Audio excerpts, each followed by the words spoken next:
Vamos então aqui à palavra de Deus, segundo o livro dos Reis, capítulo 4. Quem achou? Vamos retomar aqui, irmãos, a leitura a partir do verso 24, em nome de Cristo. Você lembra que semana passada nós vimos que aquela mulher que recebera o profeta Eliseu, uma mulher de posses, uma mulher rica, alguns textos dizem uma mulher grave, né? Não é grávida, grave no sentido de posses, uma pessoa que tinha recurso, tinha condições. Ela deliberadamente chama o seu esposo e diz: eis que percebi que esse homem que sempre passa por nós é um santo homem de Deus. Vamos fazer para ele aqui um quarto ao pé do muro, vamos colocar ali uma cama, uma mesa, uma cadeira, e há de ser que quando ele vier, para ali se retirará. Ela preocupada com o bem-estar do profeta, com o bem-estar do homem de Deus, e assim ela fez. E Eliseu, vendo que de bom grado aquela mulher estava a serviço do Senhor, diz a Bíblia Sagrada então que ele chama e pergunta: eu posso fazer alguma coisa por você? Há algo que eu faça para retribuir, né, essa bondade, esse favor? Ela disse: não, eu habito no meio do meu povo. Ele chama Geazi e diz: Geazi, o que nós vamos fazer por ela? E Geazi diz: olha, ela não tem filhos, o marido já é idoso.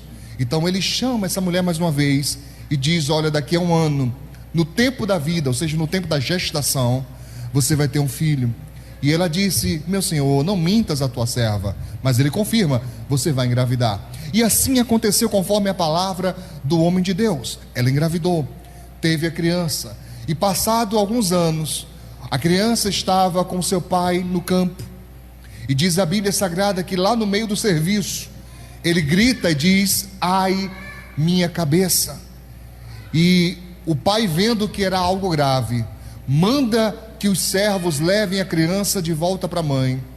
E a palavra de Deus nos diz que ela pega o garoto, põe sobre os seus joelhos, e ali fica até o meio-dia, e a criança então vem a falecer. E no momento que ela percebe que a criança está sem vida, ela sobe com o garoto, coloca ele em cima da cama do profeta, fecha a porta e manda um recado ao seu marido dizendo: manda-me já um dos moços e uma jumenta para que eu vá até o homem de Deus e volte. Ele então pergunta: por que você vai? Não é dia de festa, não é lua nova e nem sábado, ou seja, não são dias costumeiros de ir buscar a Deus. O que você vai fazer lá? O que você quer com ele? Ela diz então algo que fica marcado e algo que eu quero que você repita aqui nessa noite. Olha para o seu irmão aí mesmo de longe e diga: tudo vai bem. Não, você não disse com fé não, você disse mais ou menos. Eu quero com fé. Diga: tudo vai bem. Mas eu te pergunto, estava tudo bem? É evidente que não. O que nós começamos já a aprender daí de cara, meu irmão?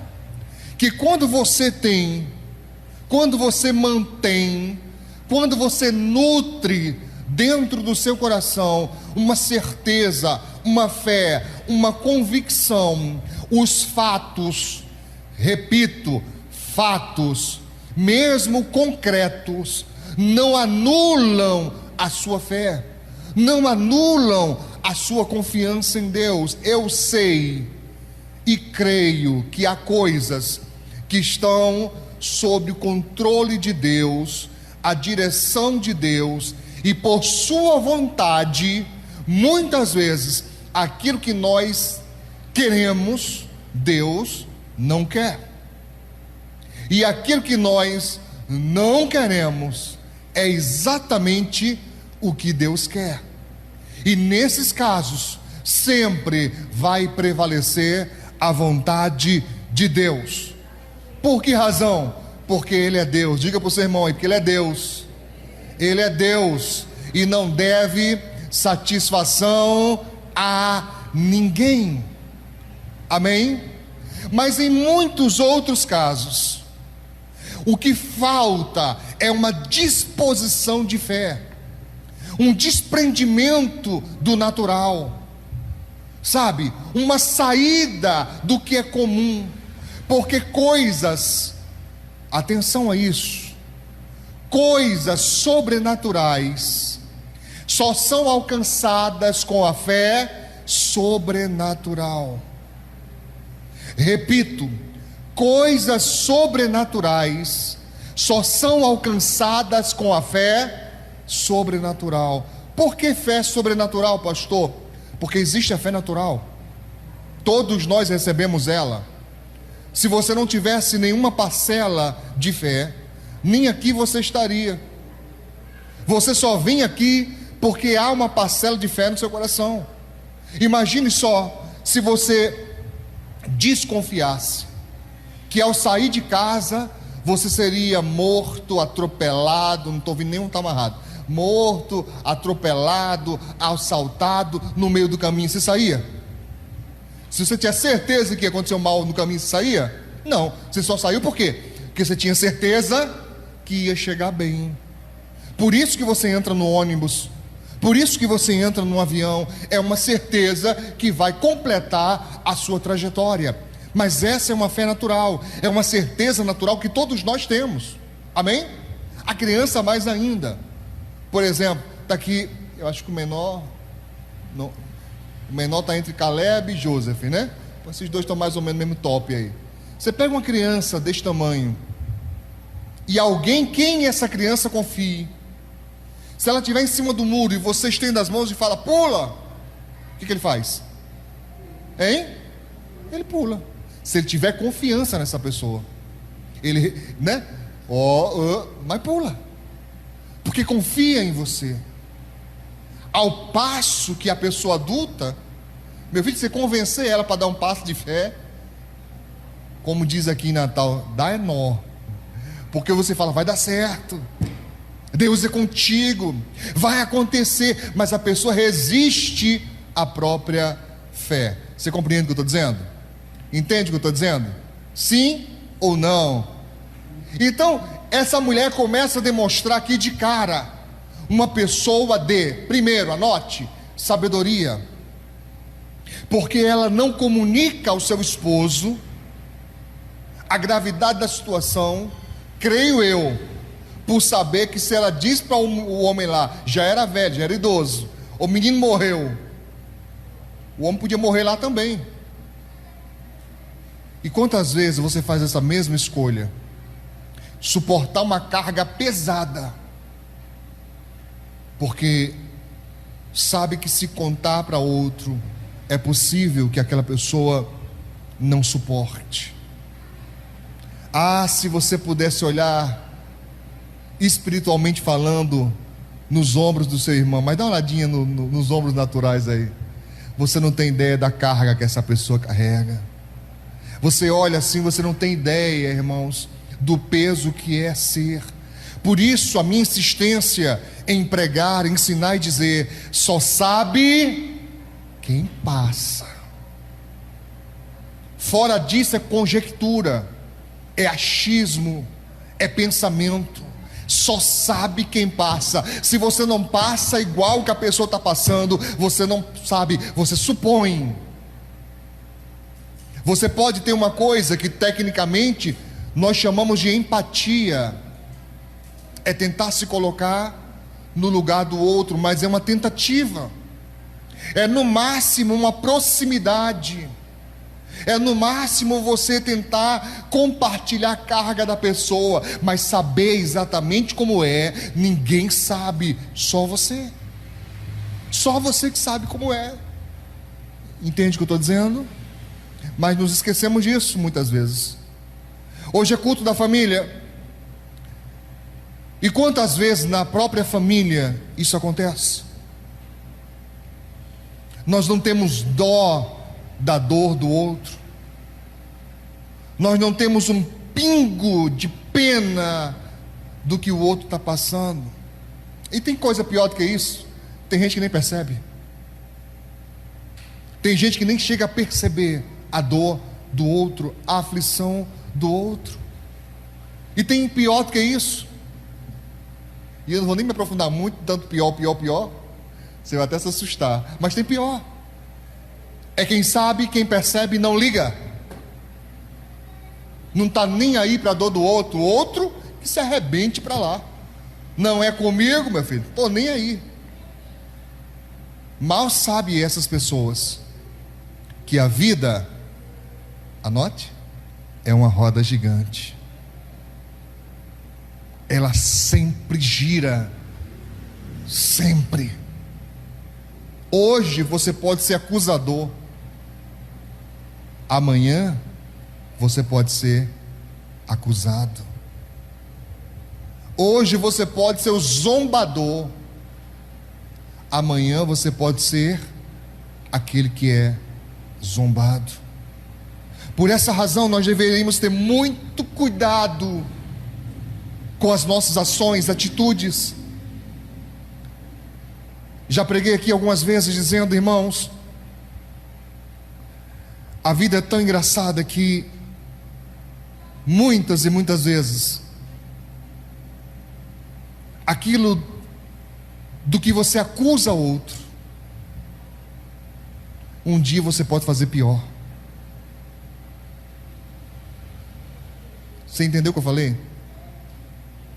E isso nada mais é do que a roda girando. Olha para o seu irmão, faz isso, ó. Ela sempre gira, sempre. Por isso que quando você estiver lá em cima, me perdoe se você vai ter nojo, mas eu vou falar. Quando você estiver lá em cima, não cuspa para baixo, porque a roda gira. Você está me entendendo, sim ou não? E eu tenho certeza de que você está lembrando de muita coisa agora. De muita coisa. Isso é bom. Isso é muito bom. Amém? Então ela não diz, eu não estou incentivando que as esposas tenham segredos dos seus maridos. Pelo contrário, eu penso que o casal vai muito bem quando eles têm total liberdade para falar sobre tudo. Sobre tudo, mesmo as coisas chatas. Por exemplo, quando um casal se senta para conversar, tem uma DR, uma discussão de relação. Olha que coisa linda, vamos discutir nossa relação aqui, vamos ver como é que está a coisa. E podem falar, olha, você faz isso, isso e isso que eu não gosto. E o outro consegue ouvir sem rebater a acusação. Entende o que eu estou falando? Nem recebe como acusação, recebe como feedback. É apenas um retorno de uma informação, não é uma acusação necessária, pelo contrário, porque quando há o confronto, repita comigo, o confronto, irmãos, repita com fé, o confronto é uma tentativa de manter um relacionamento. Não confunda confronto com afronta. São coisas divergentes e, sabe, totalmente antagônicas, contrárias. Afronta é você ir para cima de alguém e querer massacrar, humilhar aquela pessoa com ações, com palavras, com gestos. Afronta é isso, confronto não. Confronto é mostrar a realidade. Porque muitas pessoas entendem confronto como você ir para cima da pessoa, afrontá-la. Nada disso. É você mostrar a realidade. Olha, é isso aqui que você faz todos os dias. É isso aqui que eu aguento todos os dias. É dessa maneira que você convive comigo todos os dias. Isso é confronto, realidade. E eu vou já preparando você. Quase ninguém compreende o confronto. A maioria das pessoas rebatem o confronto, confundindo ele com afronta. Mas a afronta é uma tentativa de separação. A afronta é a expressão mais pacata do ódio. Ah, se você aprendesse isso. A afronta é a expressão mais pacata do ódio. Já que eu não posso bater, já que eu não posso azunhar, já que eu não posso morder, eu vou largar o aço na palavra. Aí, sabe, diz que pode. Confronto não. Então ela não diz ao homem, mas ela não para, porque tem gente que até faz a primeira parte, até não passa para os outros o que outros, ia falar que os outros, ó. Não fala para os outros o que eles não suportam, mas toma atitude. Toma atitude. Tem gente que não, nem passa e nem faz. Sabe aquela expressão? Deixa que eu deixo. Aí a coisa para, a coisa não anda. E assim tem sido muitas famílias, empurrando problemas com barriga. É aquela velha expressão do elefante branco no meio da sala. Aquela coisa pesada, aquela coisa que todo mundo nota que tem um negócio pesado ali, mas ninguém faz nada para ajustar, ninguém faz nada para ajeitar.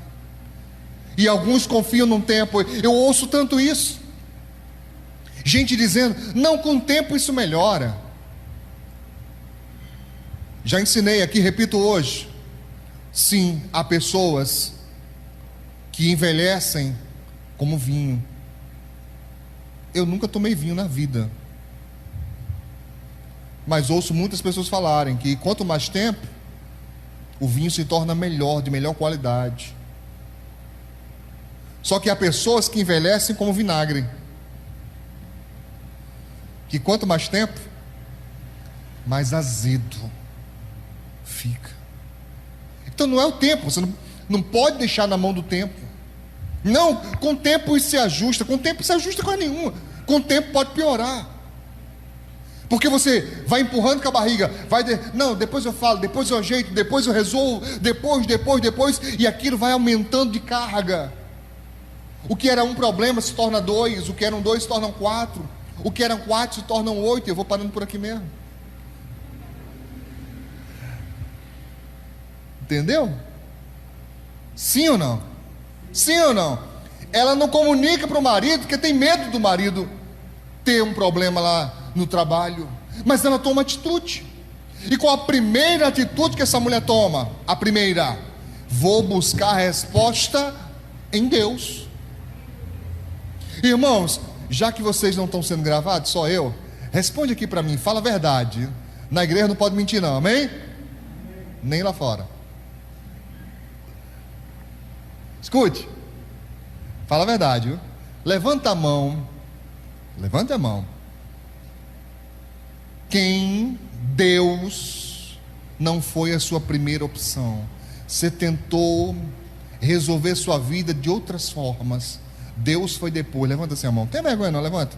Levanta assim. Vixe, pastor. Você não está lembrando não? Então vamos recordar, né? Vamos lembrar aqui. Antes de aceitar Jesus, fala a verdade. Quem não gostava de crente? Não gostava, levanta a mão bem alto. Olha aí uns para os outros aí. Pastor, não gostava muito de crente não.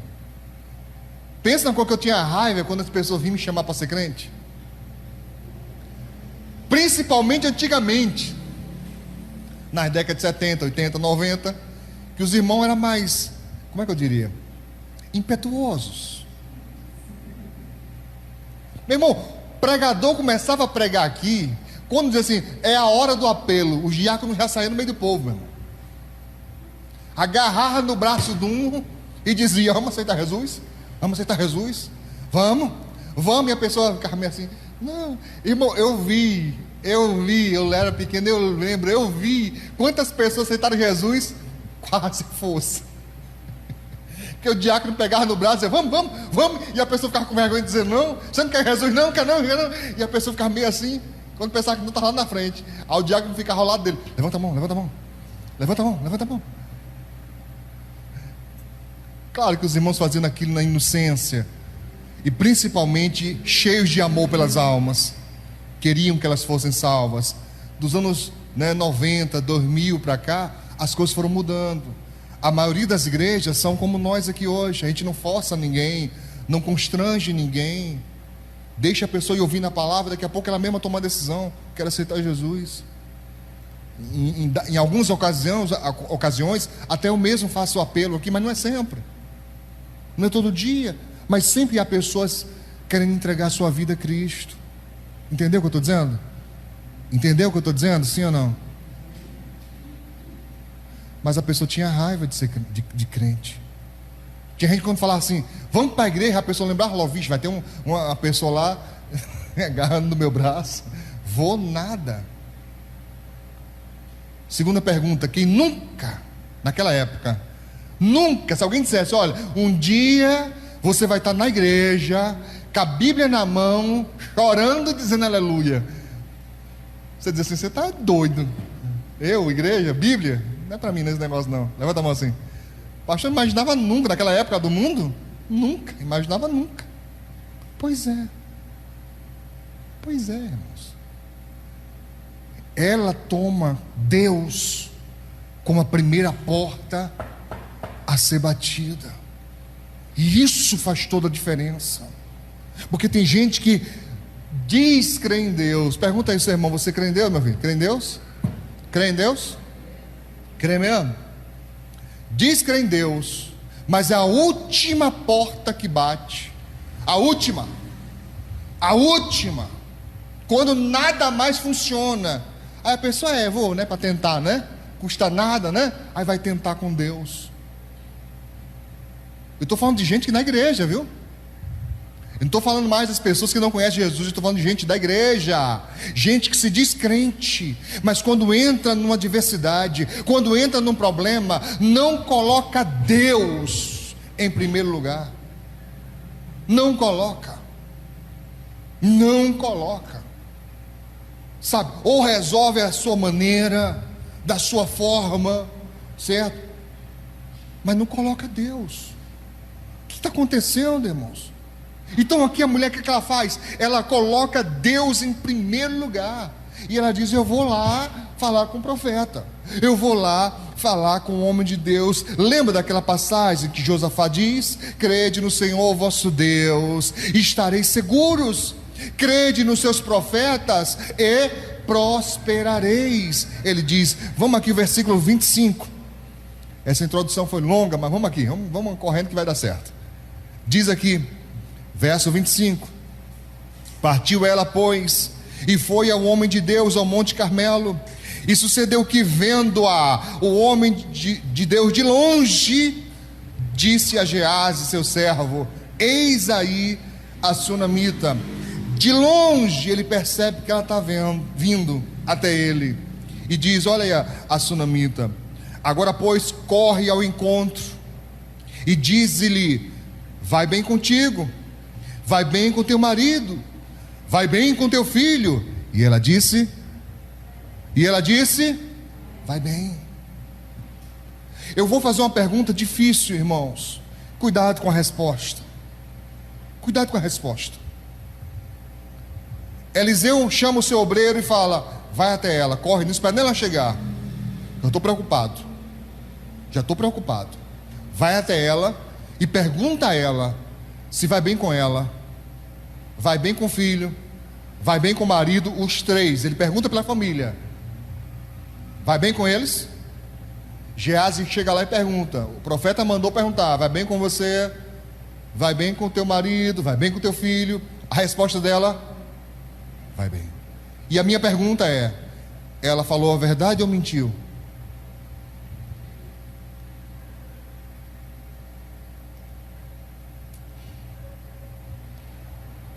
O que vocês acham? Não vale fingir egípcio não, meu irmão. Quer assim, ó. Quero uma resposta. Vamos, obreiros, quero uma resposta. Falou a verdade ou mentiu?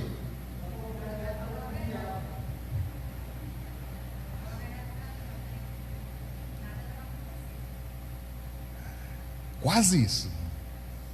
Foi 99,9% certo. Meus irmãos, escute bem isso. Quando nós caminhamos por fé, aquilo que ainda não temos, mas cremos, não é só desejo de ter não, viu? Não é só vontade de ter não, é certeza. Eu tenho certeza que eu vou conquistar isso. Eu tenho certeza que eu vou receber isso. que eu vou vencer isso, que isso vai ser resolvido. E alguém pergunta para você: e aí, como é que estão as coisas? E você diz: está tudo bem. Mesmo humanamente falando, não esteja. Isso não é mentir, isso é crer. Só tenha cuidado, que eu tenho muito cuidado, e quase toda mensagem, quase todas, eu digo: não é utopia. Viver com Deus não é utopia. Pastor, o que é utopia? É você viver fora da realidade. É a coisa ser de um jeito e você, na sua percepção, você olha para ela e abstrai de uma forma errada, como se a realidade tivesse, tomado uma nova vertente, uma nova visão da coisa. Não, nada disso. Ela sabia que o filho estava morto. Era verdade que o problema existia, mas também era verdade que ela cria que Deus ia fazer alguma coisa. Também era verdade. Amém? E nesse caso, quando eu comparo a realidade material com a realidade espiritual, eu tenho que levar em consideração a ordem de hierarquia, e o espiritual vem primeiro. Diz a Bíblia Sagrada que aquilo que nós vemos foi feito daquilo que nós não podemos ver. Amém? Você está compreendendo, sim ou não?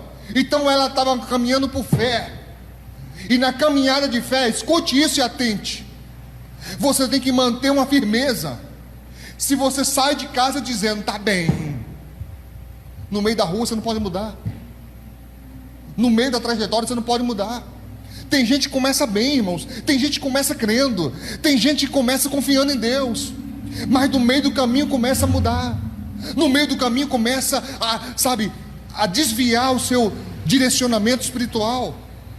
E a Bíblia Sagrada diz, meus queridos, que ela responde a Gease: está tudo bem, vai tudo bem, porque Gease não é Eliseu. Aqui está um segredo, um mistério que eu queria muito que vocês entendessem. Eu disse para você, irmãos, que tudo no reino de Deus segue uma ordem. Eu já ensinei aqui que ordem indica hierarquia e organização. Deus nunca trabalha fora de ordem, nunca. E ela tem um propósito: chegar até o homem de Deus. No meio do caminho ela recebe a visita do aprendiz, do obreiro.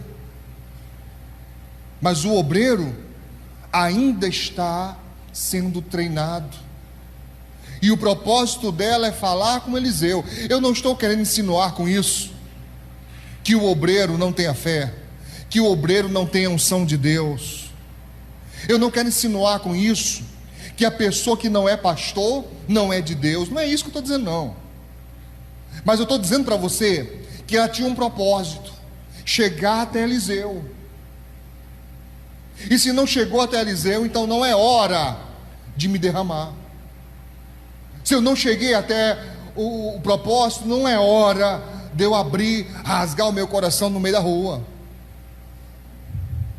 Se eu pudesse, muito mal comparando, exemplificar isso, seria parecido àquelas situações onde você nem fala com a pessoa, porque se você falar vai desabar. Então você espera a hora certa, o momento certo e pessoas certas. Nem todo mundo pode ouvir, nem todo mundo pode saber, porque nem todo mundo está preparado para receber a carga da sua emoção, da sua intimidade. Aprenda isso, que isso é muito importante. Aprenda isso, isso é muito importante. Amém? Ao outro lado da moeda, eu já vi muito acontecer, de pessoas que jamais procuram seus pastores. Falo por mim, falo por todos os meus colegas de ministério. Nós vivemos muito isso. Pessoas que passam uma vida inteira no ministério e nunca procuram seus pastores para orientação, nunca. Fala dos seus problemas até pelo Facebook, pelo Instagram, pelo Twitter. Fala dos seus problemas para o mundo inteiro, menos com seus pastores. Tem o outro lado da moeda. Gente que nunca segue orientação pastoral. E eu não tenho muito o que dizer sobre isso, basta ver o final da trajetória. Porque não há atalhos no reino de Deus. Davi falou de veredas. Vereda não é atalho, filho. Vereda é caminho apertado. Vereda é caminho feito por rastro de animal. Quem é do sertão como eu sabe como é que é isso. Vereda, a gente chama vareda no interior. É o pior lugar de andar, porque tudo bem, o chão está marcadozinho, mas aqui de lado é cheio de espinho, aqui de lado é cheio de galho. Davi está falando de lugar apertado, vereda de justiça, quer dizer, eu vou vencer, nem que seja atravessando lugares apertados, nem que eu chegue do outro lado todo rasgado, azunhado, mas eu vou vencer. Mas não é atalho, pelo contrário, é caminho mais difícil. Caminho de justiça é caminho mais difícil. Pode observar, toda vez que você quer fazer certo, você tem mais dificuldade. Toda vez que você quer fazer certo, você tem mais dificuldade. Muito mais dificuldade. Estou aqui em Natal há 15 anos, pregando o Evangelho, tá? Desde os meus 17 anos. Estou com 44. Faço 45 em outubro. Agora, esses anos todos, foi que eu vim conseguir financiamento de uma casa que eu vou pagar em 30 anos. Vem passar para ver. E ainda tem gente que me compara a outros, porque diz assim: pastor é tudo ladrão. Eu ensinei gente a prosperar, eu ensinei gente a crescer, ensinei gente a mudar de vida, ensinei gente a ter uma visão espiritual mais refinada, ensinei pessoas a se alimentar do melhor da palavra. Um dia desse eu vou fazer um teste com vocês. Já aconteceu, sem eu testar, já aconteceu. Traga alguém para pregar aqui. Se a pessoa não prega um negócio um pouquinho mais profundo, o povo começa a agoniar, começa a olhar para mim, como que eles dizem: pastor,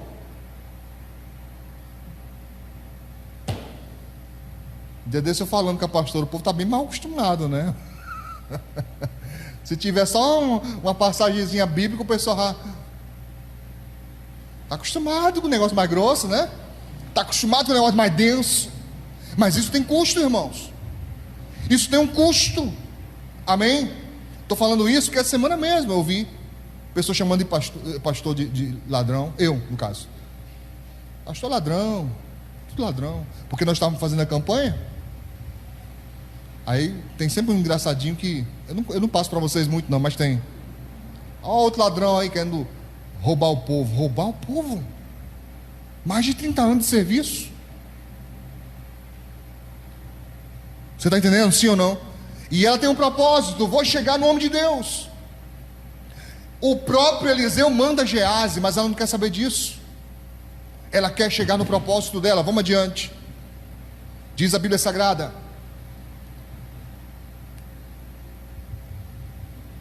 chegando ela, pois, ao homem de Deus, ao monte, pegou nos seus pés. Pegou aonde? Nos pés. Ela se lançou aonde? Aos pés do homem de Deus. Mas chegou Gease para retirá-la. Disse, porém, o homem de Deus: deixai-a, porque a sua alma está triste de amargura, e o Senhor me encobriu e não me manifestou. Eu acho tremendo essa passagem. Sabe o que Eliseu está dizendo, querido? Deixa a mulher chorar. Deixa. Qual o problema? Qual o problema? Está amargurada, está triste, deixa chorar. Quem tem essa coisa de dizer, né? Chore não por quê? Me diga aí, qual é o mal que faz chorar? Fora fazer careta, eu acho que é o risco maior que tem. Tá? Faz bem, lubrifica os olhos, fica bem limpinho.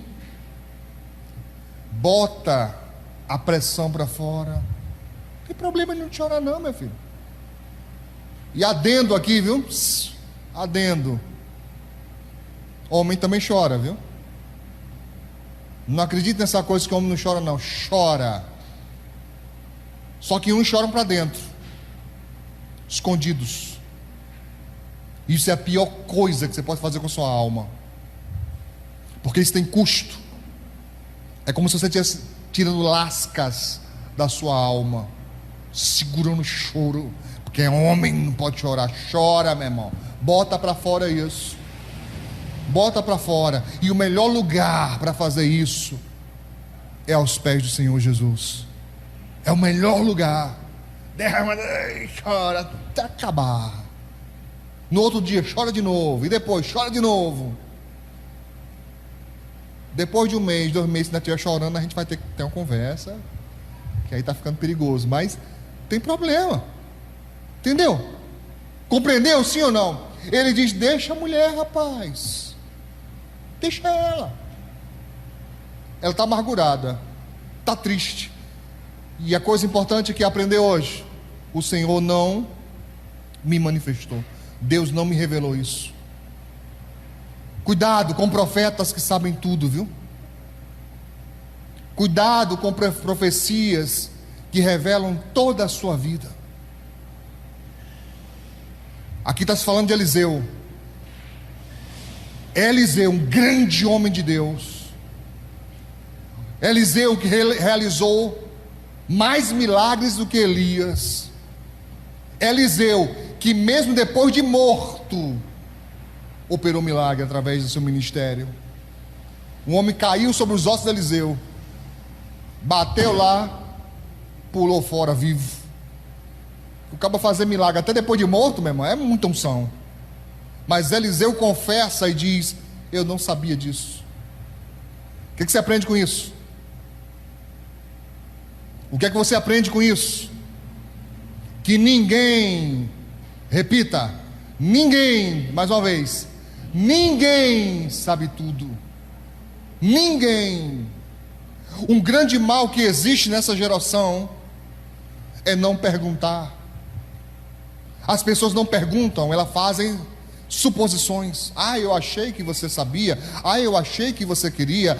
Eu achei que você... Não ache não. Eu costumo dizer, e para alguns isso é ofensivo, me perdoe, mas eu vou continuar dizendo, não pense não, pergunte. Pensar no sentido de pensamento tortuoso, de supor, dê ao outro o direito de dizer sim ou não. Dê ao outro a escolha que lhe pertence. Não roube de ninguém o que não é seu. Deixe o outro falar, deixe o outro dizer, porque eu achei. Mas você sempre, meu filho, sempre é variado. Não existe sempre para tudo não, a não ser para a palavra de Deus. Amém? Eu sempre, irmão Misael, gosto de comer peixe frito, o acompanhamento que eu gosto, arroz e pirão. Se tiver uma batata docezinha, um limãozinho, tô feito. Você acredita que uma vez o pastor veio discutir comigo por causa disso? Colega meu, estávamos, para almoçar. Aí ele sentou, ele me convidou para pregar na igreja dele. Aí falou assim, pastor Ricardo, vou te buscar no aeroporto, tal, vou te levar para almoçar. Amém, pastor, vamos lá. Aí falou assim, tá o cardápio, escolha. O que eu escolhi? Peixe frito, pirãozinho, arroz. Que era num local lá em Fortaleza que você pega o peixe na hora. Você escolhe o peixe aí, quero esse aqui. Aí o cara vai lá na hora, fresquinho. Quando ele viu pedindo peixe frito com pirão, ele falou assim, não se come assim não. Eu falei, por que não? Não, porque o pirão é peixe cozido. Eu falei, agora, pof. Meu filho, eu como do jeito que eu quiser. Ela foi ficando nervosa, ela ali já. Ora, mas, não, pastor, mas ó, o peixe cozido, ele vai bem, o pirão vai bem com o peixe cozido. Eu falei, mas eu gosto com peixe frito. Qual o problema? E tem gente que vai arrumar confusão por causa disso. Não porque sempre foi assim, não porque tem que ser desse jeito, não, meu irmão, pergunte. Pergunte. Você sempre gostou assim, mas naquele dia a pessoa pode não estar com vontade. Pergunte.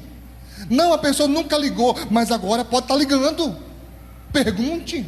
A pessoa nunca se importou, mas agora pode estar se importando. Dê esse direito. Dê esse direito à pessoa. Entende o que eu estou dizendo? Sim ou não? Sim ou não?